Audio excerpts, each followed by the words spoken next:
Hey, PopRockers, how are you? Paul with you again. Hey, we recently sat down with the guys from 46 Brigade, a local Western Australian band, and we spoke about their EP release and some of their music. Failing to Breathe is a great track, so if you can go to Spotify and stream the song, Failing to Breathe by 46 Brigade, and download and stream all their other tracks as well, it will be greatly appreciated. Don't forget, folks, great streaming music from the bands that we love to hear and go and see. But yeah, going to see the bands is even better. It's getting in front of the band and cheering them along, showing your appreciation for their music. Not only that, if you want to appreciate the bands, go out and grab some merch. As you can see, we've got a bit of merch building up behind us. We're going to be giving that away in the near future. So stick around and keep coming back for the videos. So hit that subscribe button and the notification bell, and we'll let you know when the merch giveaway is on. But right now, here are the guys from 46 Brigade.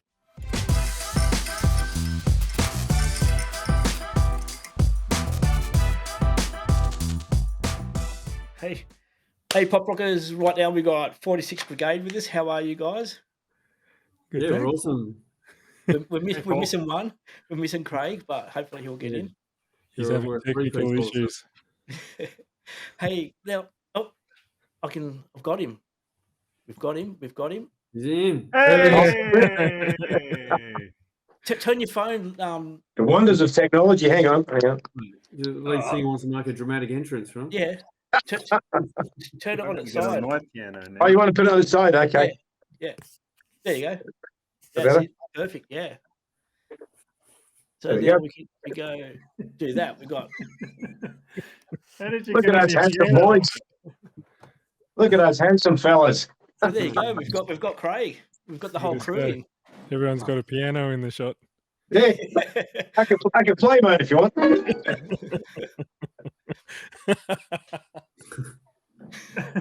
I'll have to go get my one. Hold on.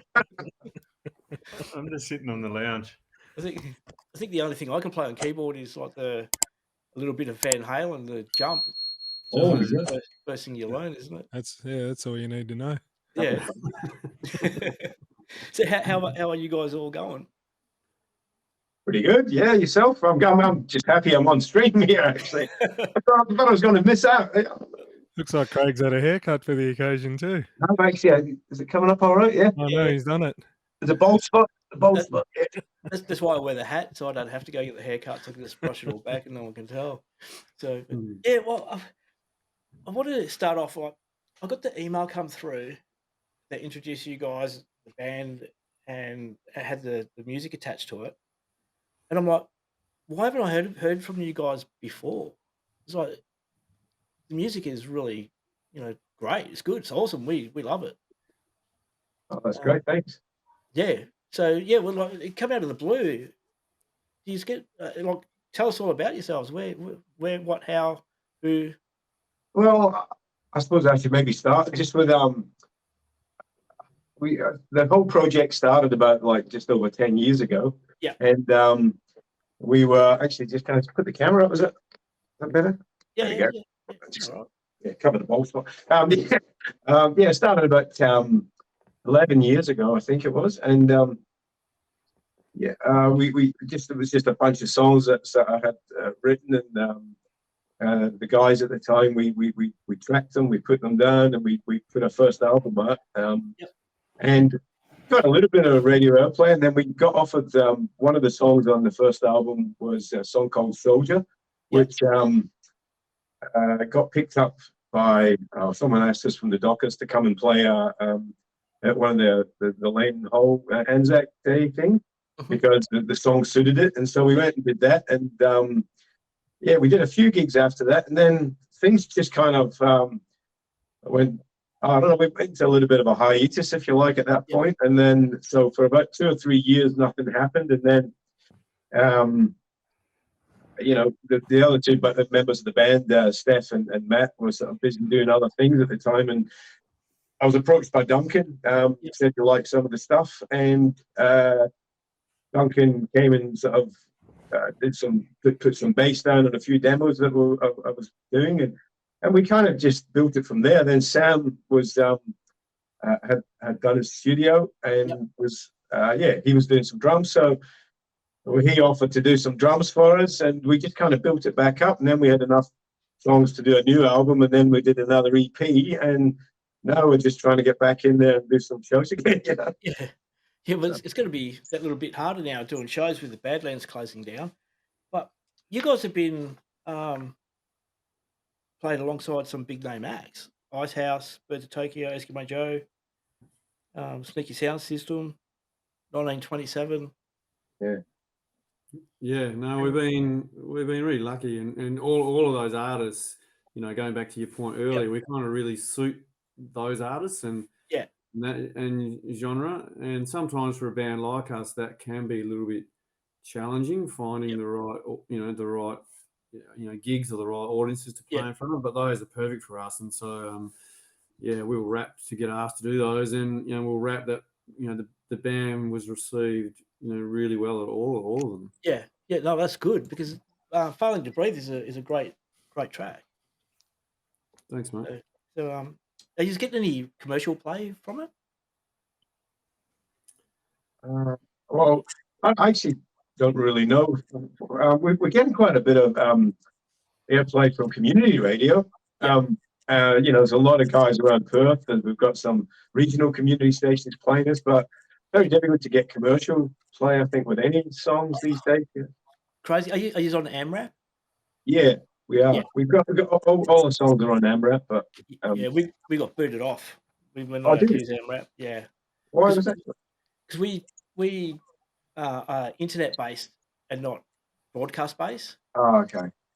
So they won't let us use it, but we've got getting access to record companies from all around the world. They're sending us stuff every day. You go and play this, and we're like, what about our guys? We've got our music.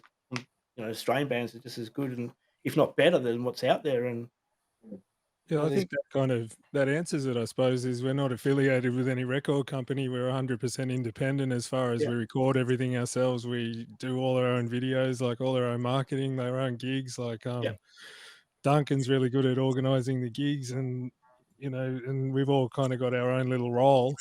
Yeah. But it just seems like if you did want to get commercial radio play or get on the Spotify playlist that you should be on or whatever, it's really tricky unless you got some like backing behind you or a heap of money to throw at it. And but I think we pride ourselves a bit on being 100% indie. Like where we're the only thing we were kind of outsourcing was mixing, really, and we don't even really do that anymore, so it's it's 100% in-house. So whether that doesn't help us, I suppose, to go worldwide or anything like that, but it means we've got total control of everything, and it's probably the best way to be.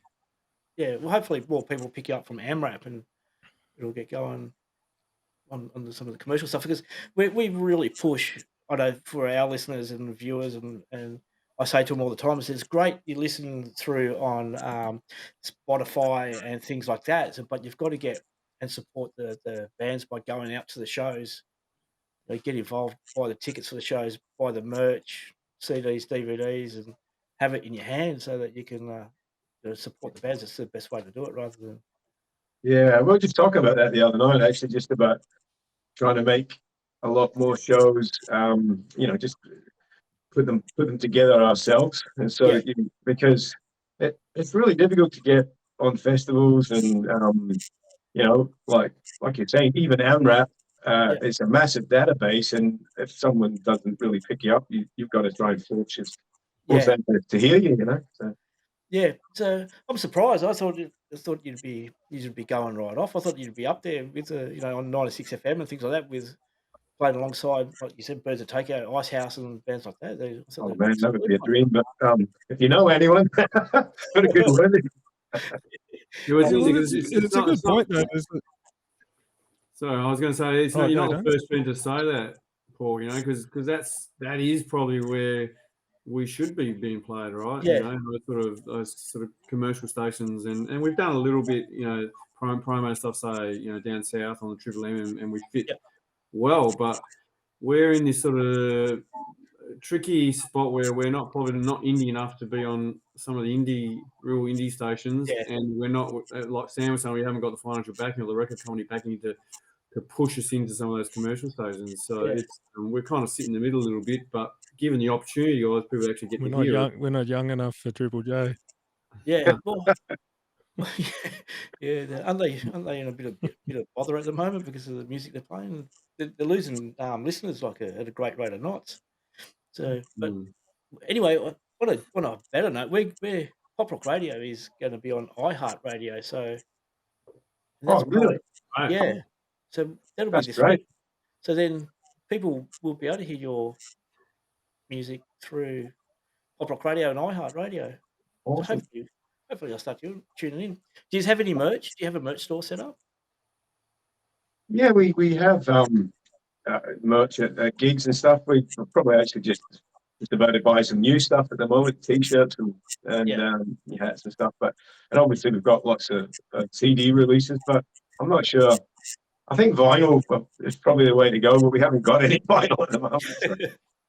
Yeah, we're collecting our vinyls up. We like to get involved and get merch. So as soon as you got some vinyl, let us know. We'll definitely dig in there. But now, just quickly, we didn't really do much of an intro. We got here we go. Duncan on bass. We got Sam on drums, Ben on guitar. Craig, you're the singer, but also on your bio it says you all do vocals as well. Yeah. I mean, well, Craig's the main singer, but we all sort of contribute and do some harmonies and things around that as well, and keep him honest. Yeah, absolutely. So who's the biggest diva? You mentioned Ben. The biggest diva. Well, he's on his couch at the moment now. He hasn't said anything. No, he's not a diva. He's not a diva, but he's got beautiful hair. Do you have any special riders? Did you say diva? I thought you said deviant.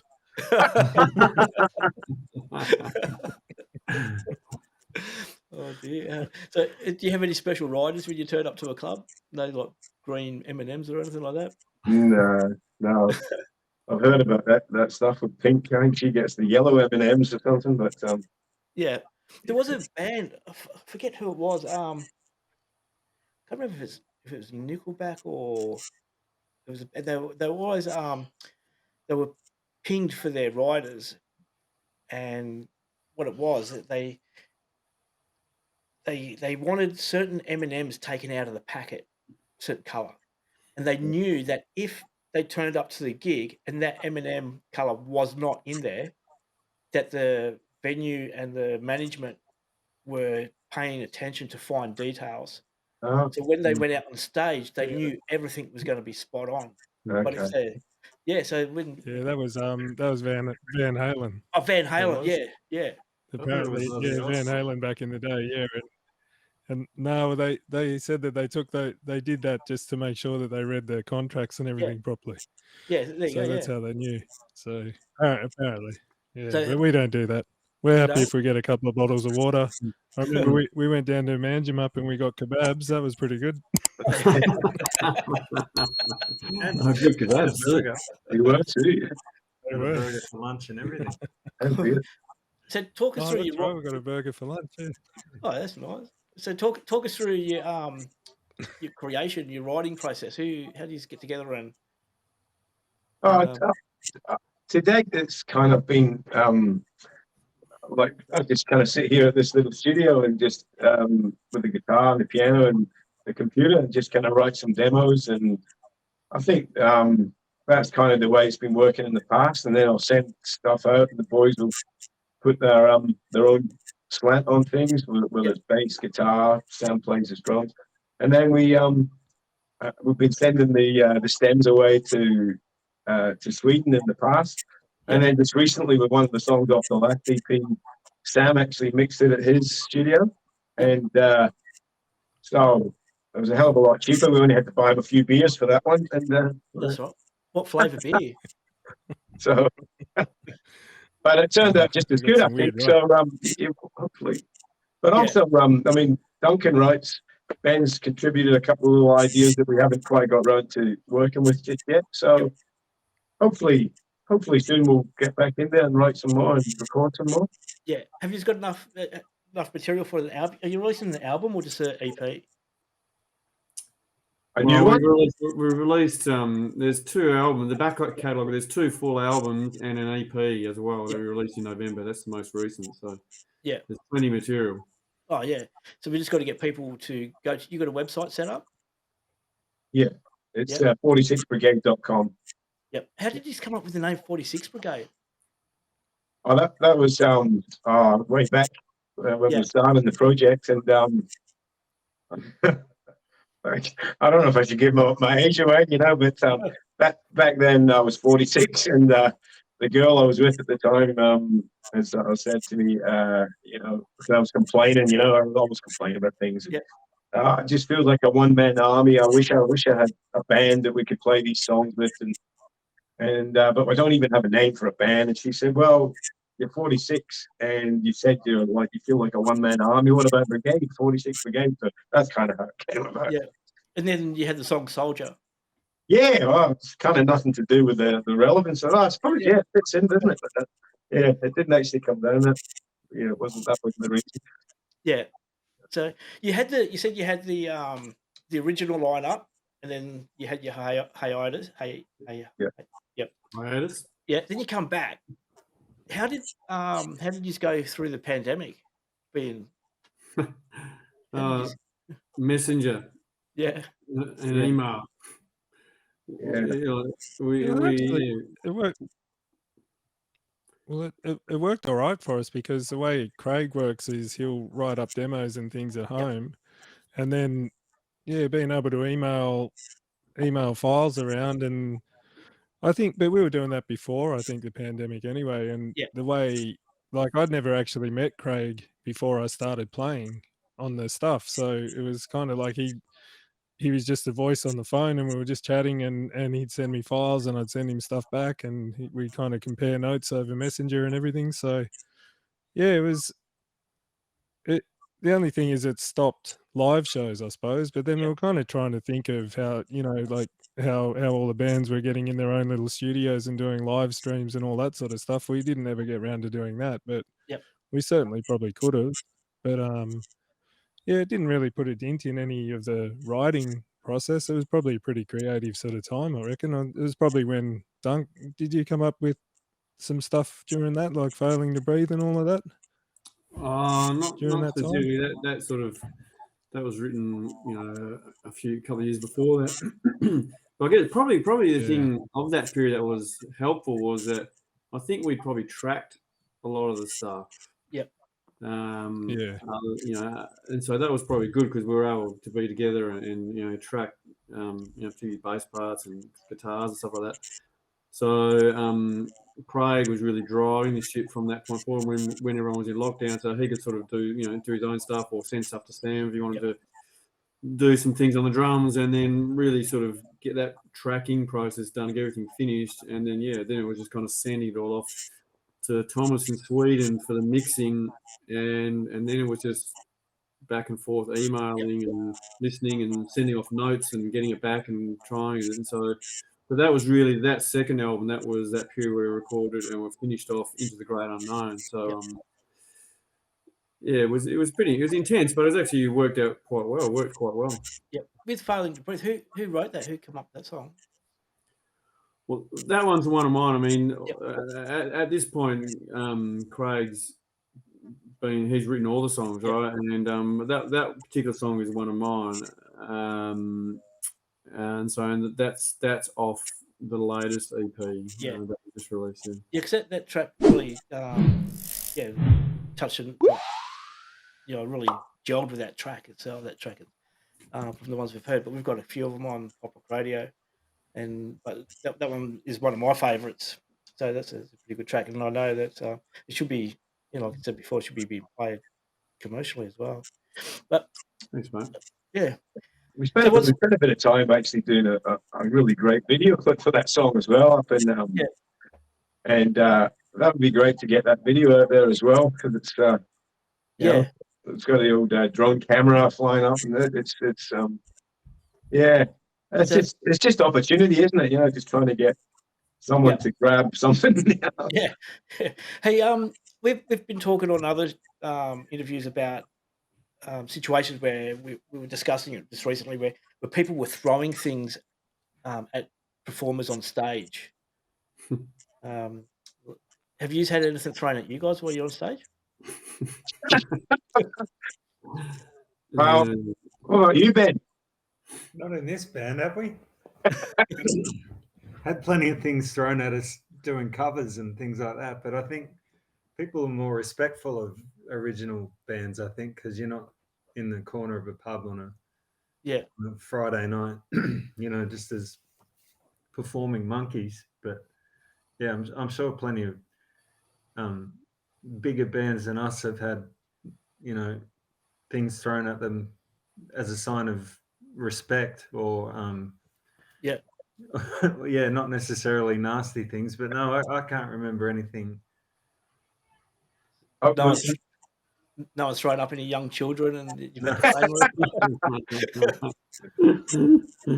Someone there's probably a few things that should have been thrown at it, but they haven't just yet. Yeah, because that's what I say to people around Rockingham. I used to DJ in all the clubs. I've like every club that they've had here in Rockingham, from Leisure Inn to Rockingham Hotel, all of them here.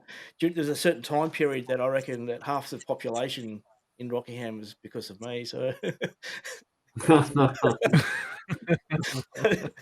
I was just wondering if you've ever had any incidences like that where people come and say, "Hey, we made out because of you guys." It's a big thing though now. Like people throwing stuff at Harry Styles and Lizzo and Ashes. What's the name? Did Well, someone they throw throw teddy bears. Yeah. Throw teddy bears and stuff, don't they? No, someone's thrown. Phoebe Rexha got hit by a mobile phone. Pink had someone's ashes. They bought ashes, cremated ashes.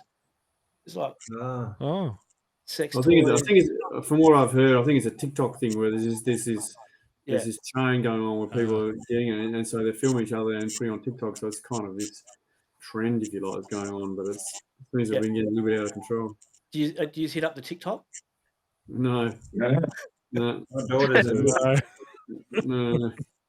My daughter is. She's right into it. Get her to upload some shorts and get the. I think that's actually one thing that kind of lets us down a little bit. Our social media is kind of like pretty much Facebook and a little bit of Instagram. That's about it for the moment. So. When you get to a certain age, that's where you seem to get stuck. That's where we are. We find all ours are on Facebook too. So, in a little while, once this is done, we'll upload it to YouTube and to Facebook. We've got about, I think, 5,800 people we can smash it out to. So that's wow. Hopefully that's awesome. Yeah. What's coming up for you guys? Well, we've got a few gigs coming up. We just last weekend we just did our sort of first headline since we did the By the Sea concert with Icehouse and things. So we just had an awesome headline gig, Night Out Studios on Saturday.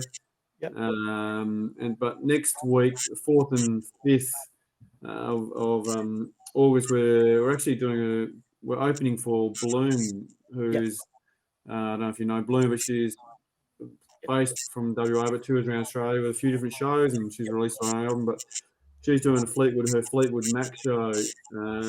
So we're opening for that at Stirling Arms next Friday, the 4th, and the Charles Hotel on the 5th. And we've got a few things we haven't quite announced yet, so I don't know whether we can announce it. But in October, we've got a double headline with another, good Perth local that you would know well, no doubt. So that hasn't quite been announced. So keep your eyes out for that. And then in December, we're heading back to Manjimup, to Gatsby's. It's an amazing venue down in Manjimup that we've played before, and they've done an incredible job doing that venue up. So we're heading back there on 16th December for our second show down that way. Yep. So you're getting out and about, which is good. It's going to be great. Yeah. We'll have to catch up at a show. So. Yeah. Definitely. Love to see you at one of the shows, Paul. If you can get there, that'd be great. Oh, yeah. We're trying to get out more and more. It's Just we've flat out. We've been doing this now for 9 months. We've got 111 videos up. Wow. So it's got this is our second interview for today as well. That's good. It's going crazy. Good luck with it, mate. That's good. Yeah, well, the music industry is going great, guys. We're loving it. So, but we played Rockingham with Super Jesus probably about 12 months ago. Was it about 12 months or 18 months ago? Yep. That was a great gig. Yeah, what was it like by the sea?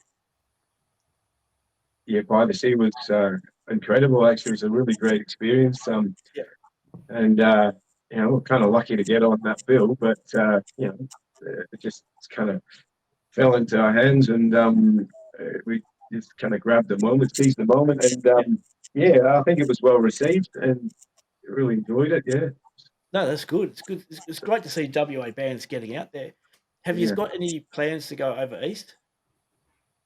I'd love to personally. I think the boys would as well. I think it's just that you've got commitments, and we've all got families and stuff, I suppose. So if it can be done, I'd be there in a heartbeat. But I don't know. I don't know what the rest of the boys. We haven't really discussed it a great deal, to be honest. It'd be pretty expensive heading over there. That's why we don't get a lot of bands coming back this way. Yeah. Well, I think Ben said he did it in a transit van or something. Didn't you, Ben? Didn't you tour for about 6 months? Oh, just that was in the early 2000s. Yeah, with a band called Sneeze that I got drafted into somehow. Yeah, it was rough going. But Sam and I are from over east, so whereabouts? From Cowra. Well, we were both born in Canberra, but we grew up in a little town called Cowra, which is near Bathurst. Yeah. But I think we'd have a pretty like a ready-made sort of smallish crowd over there if we did decide to go over, because there's quite a few of our relatives and friends that would get the word around. I think it'd be great to go over and play a couple of gigs. Yeah. Well, hopefully one day you'll be able to do it. Yeah. Maybe we could because like last week when Sam Fender came over and everyone's wearing Newcastle United shirts, maybe we could wear Canberra Raiders shirts and go over to your neck and then get a few new fans, ain't we? No, certainly. We'll change our whole colour scheme if you want. Lime green all the way. Exactly. Just don't we kill it in the Central West. Just don't do wear Perth Glory shirts. Oh yeah, geez. Oh. They ain't traveling too well at the moment, eh? No. All the Dockers, all the Eagles. Yeah. There goes Terence. Terence is Raiders are going good. The Raiders. I'm a Bulldogs fan in the rugby league. Yeah. Oh, they're going terrible. Geez. Oh yeah, I know. I come back a winner for the life of me. So, hey guys, it's been great chatting with you. I wish you all the best. I hope your music gets out there and other stations pick you up and start playing it and get the tracks out there. And because the EP's been out for a little while now, hasn't it? Yes, but November, wasn't it? We released that, so yeah, it's been out for about 8 months or something. Yeah. So hopefully it'll continue a bit of momentum and get picked up and play some more. So I know we're playing the music on there on Pop Rock Radio and Pop Rock Nation. Thanks. Thanks very much. No, thanks for joining us. Yeah, no, anytime. That's what we're here for. We support Australian music, WA music, and the more we can do, the better it's going to be. Awesome. We've got to stick together. Thanks, we do. Yeah. We absolutely do. All righty, thank you. Cheers. All right. Good on you, mate. Cheers, mate. Thanks. Cheers, mate.